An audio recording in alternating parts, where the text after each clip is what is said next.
Bam, how was first practice like? How was the adjustment? Getting to know Coach Popovich philosophy for the team. Uh, Good first day. Great first day, actually. Uh, you know, just over communicating, trying to get everybody in sync. I feel like it was a great day from us being the first day. So um, for Pop, just learning the schemes, learning the concepts of the USA way and how we want to come together to get a gold medal. It's pretty simple. So everybody can comprehend what he's saying. Everybody can comprehend the schemes. Thank you. Next up will be Samuel Rodriguez.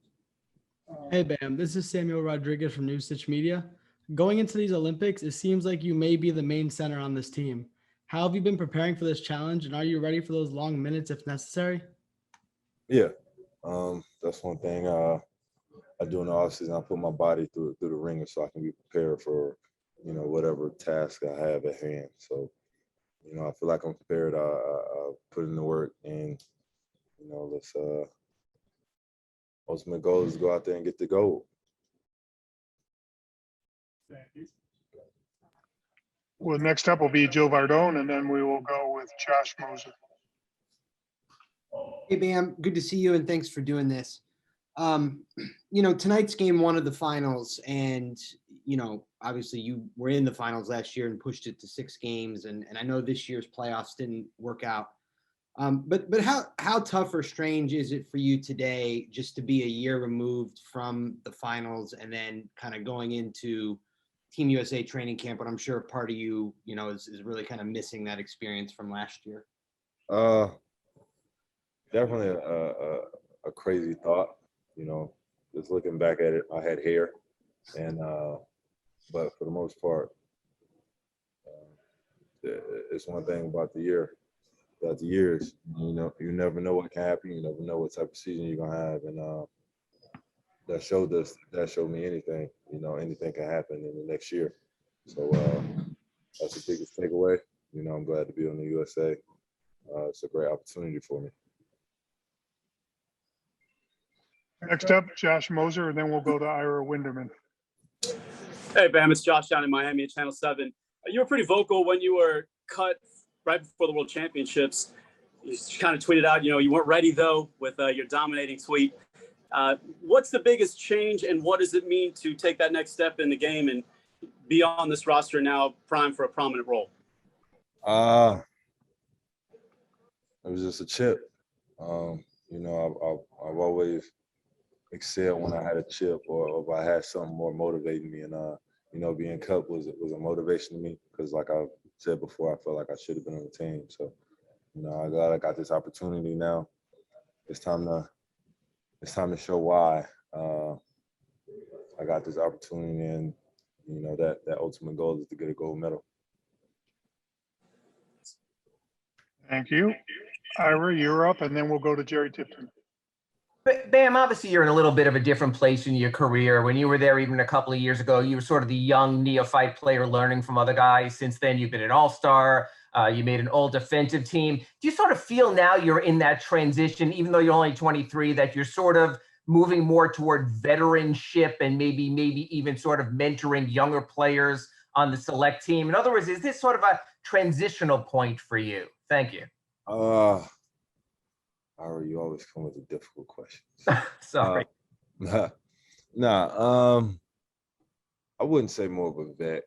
I would just say I'm transitioning to like a 5-year player, 5th-year player, so I can help the players that are in year 2 and year 3 because I went through it.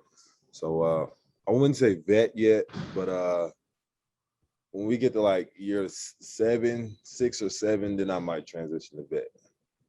I still think I'm one of the young ones still. Thank you.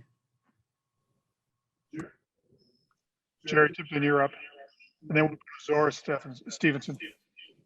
Yeah, Bam, I'm wondering how Kentucky contributed to your development from then to the position you're in now.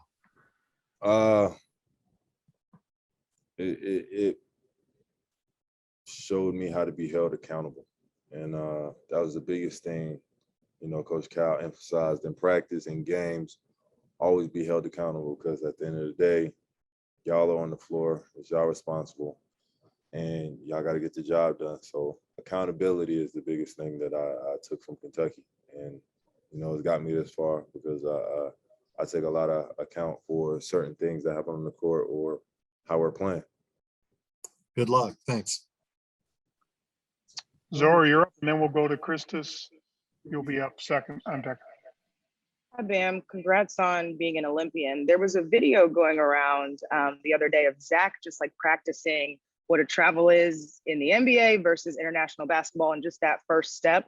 I'm wondering how much you have sought advice about just the differences in rules, how excited you are that you can kind of stay in the lane, just the differences with the NBA and international basketball.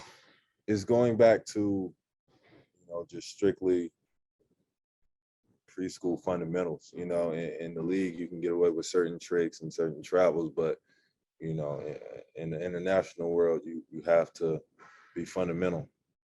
And that's the biggest thing.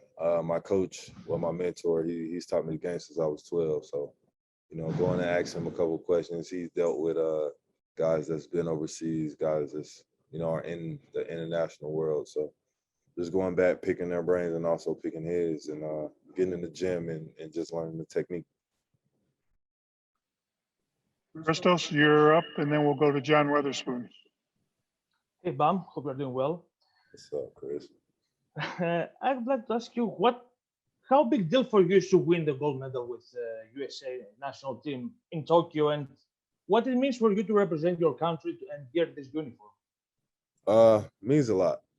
You know, I get to wear USA across my chest and just go out there and compete against the different countries and get to see a different side of the world also. So it's a great opportunity for that. But it'll be great to get the gold medal, just because, you know, I'm not only representing, you know, the USA, I'm representing my family, you know, my team, my city, and everybody's counting on you. So it's a big responsibility. Thank you.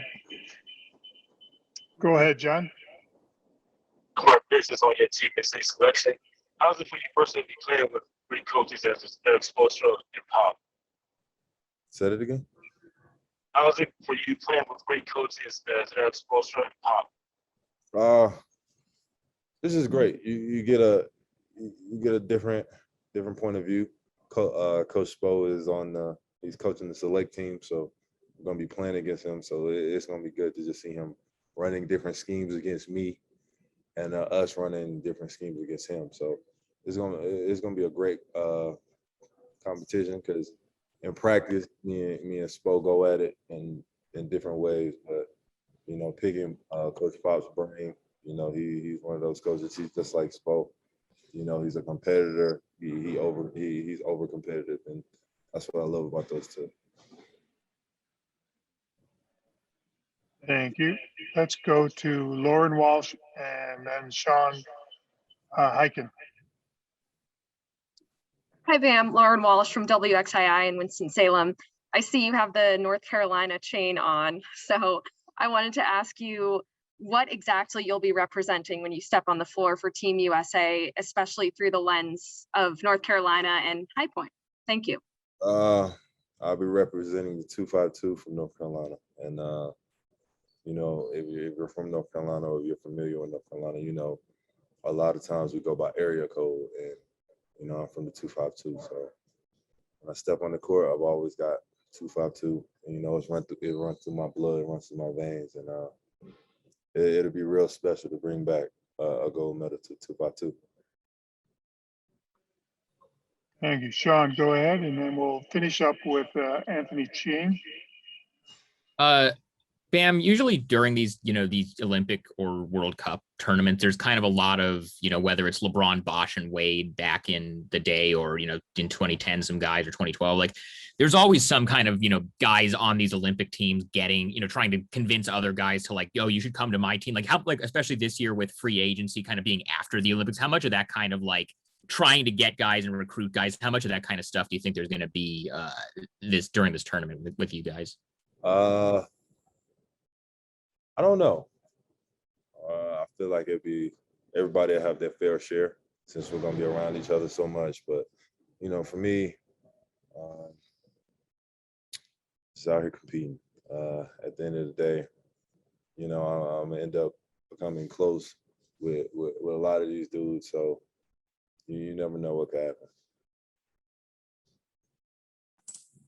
Hey, Bam. Obviously, with the Heat, you have a very specific role, you know, whether it be dribble handoffs or working in the high post.